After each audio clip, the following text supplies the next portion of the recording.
Assalamualaikum warahmatullahi wabarakatuh. Perkenalkan, nama saya Nona Wardani dari program studi pendidikan Bahasa Sastra Indonesia. Di sini saya akan menjelaskan tentang sifat-sifat umum aktivitas manusia.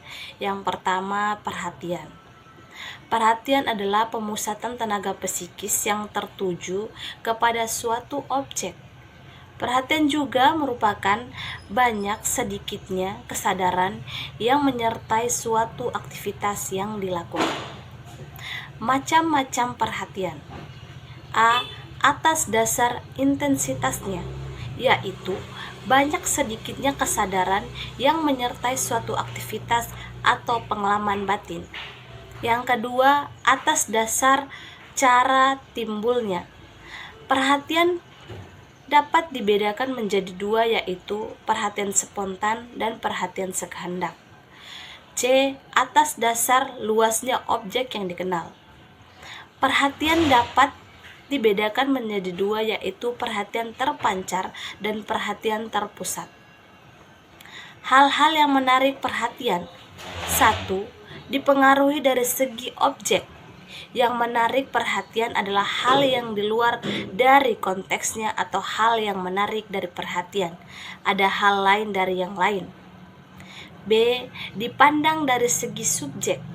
Yang memperhatikan hal yang menarik perhatian adalah hal yang sangat bersangkutan dengan pribadi si subjek.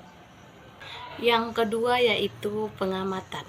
Manusia mengenal dunia, baik dirinya sendiri maupun dunia sekitar tempatnya berada, dengan melihat, mendengar, membau, dan mencecap. Cara mengenal objek yang demikian itu disebut mengamati. Sedangkan melihat, mendengar, dan seterusnya disebut modalitas pengamatan. Yang pertama, penglihatan. Pendengaran, rabaan, pembauan, dan pencecapan. Yang ketiga, tanggapan dan variasinya.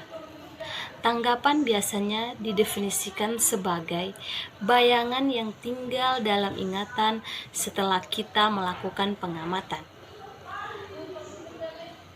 Variasi tanggapannya itu bayangan pengiring dan bayangan eidetik. Bayangan pengiring adalah bayangan yang timbul setelah kita melihat sesuatu warna. Bayangan eidetik adalah bayangan yang sangat jelas dan hidup sehingga menyerupai pengamatan. Yang keempat yaitu fantasi. Fantasi merupakan sebagai daya untuk membentuk tanggapan-tanggapan baru dengan pertolongan tanggapan-tanggapan yang sudah ada, dan tanggapan baru itu tidak harus sesuai dengan benda-benda yang ada secara garis besar. Yang kelima, ingatan. Ingatan adalah kecakapan untuk menerima, menyimpan, dan memproduksi kesan-pesan. Mengingat dan lupa biasanya juga ditunjukkan dengan satu pengertian saja, yaitu reaksi karena dua hal tersebut hanyalah memandang hal yang satu dan sama dari segi yang berlainan. Yang keenam, berpikir. Berpikir adalah kelangsungan tanggapan-tanggapan di mana subjek yang berpikir pasif. Menurut Plato, berpikir adalah berbicara dalam hati. Berpikir adalah proses yang dinamis yang dapat dilukiskan menurut proses atau jalannya. Yang ketujuh, perasaan. Perasaan biasanya didefinisikan sebagai gejala psikis yang bersifat subjektif yang umumnya berhubungan dengan gejala-gejala mengenai dan dialami dalam kualitas secara senang atau tidak senang dalam berbagai taraf. Yang kedelapan, motif-motif. Motif adalah keadaan dalam pribadi orang yang mendorong individu untuk melakukan aktivitas-aktivitas tertentu guna mencapai sesuatu tujuan. Itu saja yang dapat saya sampaikan.